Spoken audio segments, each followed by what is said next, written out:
ইসলামী ছাত্র শিবিরকে রক কাটা, আপনারা কি রক কাটেন?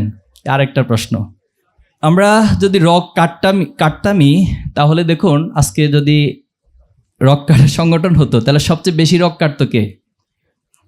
আমি বেশি কাটতাম না? তো এই রক কাটা একজন ব্যক্তির সামনে আপনারা এইভাবে সাবলীলভাবে বসে আছেন কিভাবে? এটা তো অবাক করার বিষয়।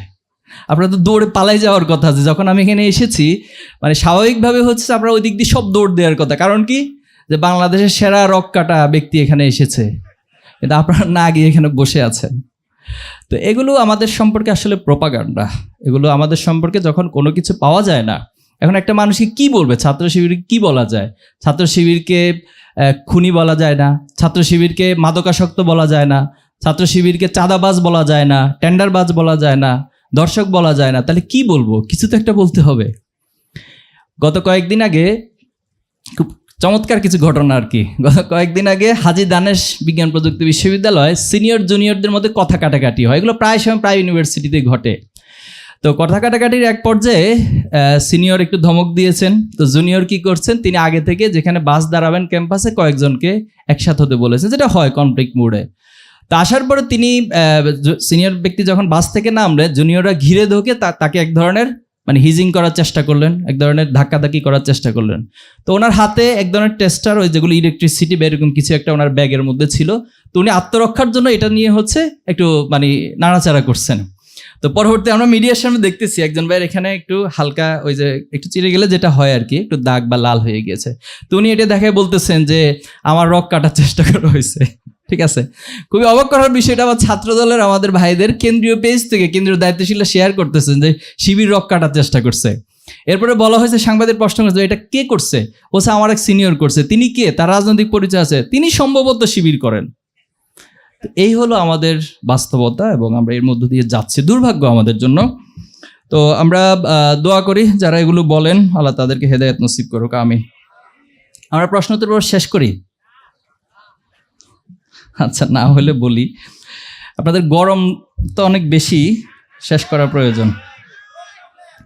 আচ্ছা, ওকে, গণতন্ত্র দিয়ে ইসলাম প্রতিষ্ঠা করা সম্ভব কিনা এই বিষয়ে প্রশ্ন করেছেন। আপনারা সম্ভবত খেলাফত চান না। আচ্ছা, এই বিষয়টা একটা শ্রেণীর পক্ষ থেকে আমাদেরকে বলা হয় যে আমরা খেলাফত চাই না। আমরা আমাদের কোথায় বলেছি? একটা বক্তব্য দেখান। আমাদের তো অনেক বক্তব্য আছে, ইউটিউবে আছে, বিভিন্ন সোশ্যাল মিডিয়াতে। একটা লাইন দেখান যে আমরা বলেছি যে আমরা কোনোদিন কোথাও খেলাফত চাই না, অথবা আমাদের কোনো পাবলিকেশনে এটা বলা আছে যে একটা লাইন পাওয়া গেছে খেলাফত চাই না। এখন খেলাফতের পরিধি তো আমাকে বুঝতে হবে। খেলাফতটা কিভাবে এসেছিল পৃথিবীতে, কিভাবে সেটা কন্টিনিউ করেছে, এরপর কেন আজকে এটা ডাউনে চলে গেছে, এটার পজিশনটা এখন কোথায়, এটাকে কোথায় নিয়ে যেতে হবে, এই বিষয়গুলো একটু ডিপলি অবজারভেশনের প্রয়োজন। এখন গণতন্ত্র যে প্রক্রিয়া বাংলাদেশে রয়েছে, বাংলাদেশে রাষ্ট্রীয় মূলনীতির মধ্যেই সমস্যা রয়েছে। আমি এটা এর আগেও কোথাও একটা বলেছিলাম। দেখেন, একটা রাষ্ট্রের সংবিধানে মূলনীতি 4টা বিষয় বলা হয়েছে: গণতন্ত্র, সমাজতন্ত্র, এরপরে বলা হয়েছে কি ধর্মনিরপেক্ষ মতবাদ, জাতীয়তাবাদ। একটার সাথে কন্ট্রাডিক্টরি, ঐতিহাসিকভাবে একটা মতবাদের সাথে সবসময় দ্বান্দ্বিকতার মধ্যে ছিল এবং কনফ্লিক্ট করেছে। গণতন্ত্র, সমাজতন্ত্র একটার মুখোমুখি অবস্থানে দাঁড়িয়ে থাকে। আবার যখন জাতীয়তাবাদ, ধর্মনিরপেক্ষতাবাদ বলতেছেন, এটা একটার সাথে কন্ট্রাডিক্ট করে। এখন এই সবগুলো কন্ট্রাডিক্টরি ইস্যুকে আপনি এক জায়গায় এসে একটা রাষ্ট্রের মূলনীতি হিসেবে দাঁড় করিয়েছেন। এখানে কোনো কিছু আসলে তার প্রপারলি কাজ করবে না। এটাই খুব স্বাভাবিক, এটাই খুব সায়েন্টিফিক, এবং এটাই হয়েছে। আমরা আসলে কোন মুখী, আমাদের জাতীয় আদর্শ কি, এটা আমরা স্পষ্টভাবে কিছু বলতে পারি না, এবং আমাদের জাতীয় ঐক্যগুলো তৈরি হয় না। একজন এক দিকে একটা ডাইভার্স মোডে সবসময় থাকে। মানুষের মতের ভিন্নতা থাকতে পারে। একটা ইস্যু যখন আসবে, আপনি একটা মত দিবেন, উনি একটা মত দিবে, আরেকজন আরেকটা মত দিবে, কিন্তু দিন শেষে তো অন্তত সবাই কিছু ইস্যুতে ঐক্যবদ্ধ হতে হয়, নাহলে তো একটা সমাজ চলতে পারে না, একটা রাষ্ট্র চলতে পারে না। কিন্তু আমরা ঐতিহাসিকভাবে সবসময় কন্ট্রাডিক্টরি একটা জায়গা থেকেই এই রাষ্ট্র পরিচালনা হচ্ছে।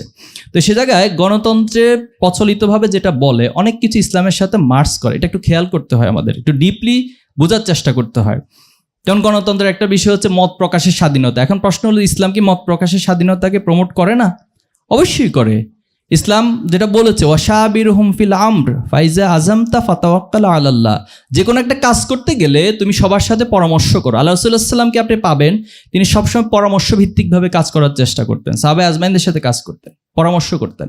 এখন দেখেন, আল্লাহ রাসূলুল্লাহ সাল্লাল্লাহু আলাইহি ওয়াসাল্লামের যখন ওফাত হলো, তিনি যখন ইন্তেকাল করলেন, তখন খলিফা হিসেবে আবু বকরকে সবাই নেতা হিসেবে নির্বাচিত করলো। এখন বিষয়টা কি এমন ছিল আবু বকর নিজে এসে বলছে যে আমি সবার নেতা হতে চাই? এমন বলেন নাই। তাহলে কিভাবে করা হয়েছে? সেখানে কি বাংলাদেশের মতো এভাবে করে ভোটিং সিস্টেম ছিল? ভোটিং সিস্টেম ছিল না, তবে সবার মতগুলোকে একসাথে করে পরামর্শ ভিত্তিক করেই তারা সিদ্ধান্তগুলো নিয়েছিল।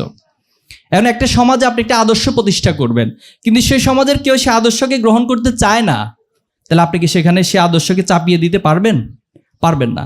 আল্লাহ রাসূলুল্লাহ সাল্লাম যখন ওহী নাজিল হলেন, তিনি সবাইকে ইসলামের দাওয়াত দিতে লাগলেন। সবাই একটু একটু করে 2-1 করে দাওয়াত গ্রহণ করলো। আবার একটা অংশ ওনার বিরোধিতে দাঁড়িয়ে গেলেন এবং একটা পর্যায়ে আসলো যে আল্লাহ রাসূলুল্লাহ সাল্লামকে হত্যা করা হবে এবং সেই প্রেক্ষিতে আল্লাহ রাসূল মক্কা থেকে মদিনা হিজরত করলেন। দেখুন, যদি আগেই এখানকার মক্কার অধিকাংশ মানুষগুলো আল্লাহ রাসূলুল্লাহ সাল্লামের দাওয়াতকে গ্রহণ করে নিত, তাহলে তো আল্লাহ রাসূলুল্লাহ সাল্লামকে মক্কা থেকে মদিনা হিজরত করার প্রয়োজন হতো না। কিন্তু মদিনায় গিয়ে যিনি তখন আস্তে আস্তে ইসলামের চারদিকে ছড়িয়ে দিলেন, সবার মাঝে ইসলামকে যে বোধগম্য, ইসলামকে বোঝার মতো সুযোগ করে দিলেন, তখন একটা পর্যায়ে এসে পুরো সমাজে ইসলাম প্রতিষ্ঠিত হয়েছে। এখন বাংলাদেশের এই প্রেক্ষিতে আপনি মানুষের লাইফ স্টাইলকে তো পরিবর্তন করতে হবে। এই সমাজের মানুষগুলো তো আগে ইসলামকে চাইতে হবে। তারা হয়তো ইসলামের একটা পার্টিকুলার জায়গা থেকে, ইমোশনাল জায়গা থেকে ইসলামকে ট্রিট করছে, কিন্তু ইসলাম যে রাষ্ট্রীয়ভাবেও প্রতিষ্ঠা করা সম্ভব এবং ইসলামের মধ্য দিয়ে যে আসলে সকলের অধিকার প্রতিষ্ঠা করা সম্ভব, ইসলামের মধ্য দিয়ে শুধুমাত্র মুসলিমদের জন্য না, অমুসলিমদের জন্য তাদের অধিকারকে 100% নিশ্চিত করা সম্ভব, এই অনুভূতিটা সবার মাঝে আপনাকে জাগাতে হবে।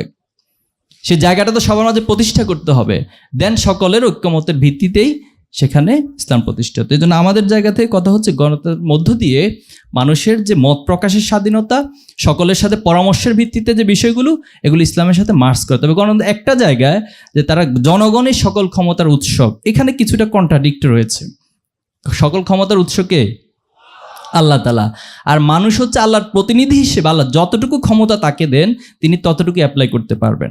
তো এই বিষয়গুলো নিয়ে একাডেমিকলি ডিসকাশনের বিষয় রয়েছে, আরও অনেক ব্রড লেভেল থেকে ডিসকাশনের বিষয় রয়েছে। বাট আমরা এতটুকু বলবো, আল্লাহর সার্বভৌমত্বের বিষয়ে যে জায়গায় প্রশ্ন রয়েছে গণতন্ত্রের, সেটার সাথে আমরা একমত নই। বাট যে বিষয়গুলো ইসলামের সাথে সঙ্গতিপূর্ণ রয়েছে সে বিষয়গুলোর সাথে আমরা একমত। বিশ্ব রাজনীতি পরিস্থিতিতে শিবিরের অবস্থান কি?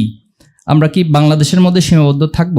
আসলে এখন যে গ্লোবাল ভিলেজের যুগে আমরা বসবাস করছি, এখানে একটা মানুষ শুধুমাত্র কোনো একটা পাড়ার নয়, তিনি শুধুমাত্র কোনো একটা অঞ্চলের নয়, কোনো একটা দেশের নয়, তিনি এখন ওয়ার্ল্ড যে ভিলেজ সেটার একটা নাগরিক হিসেবেই জীবন পরিচালনা করে থাকেন। তো সে জায়গা থেকে বাংলাদেশে যে ফিলিস্তিনের ইস্যু হয় আমরা সেটা নিয়ে কাজ করি।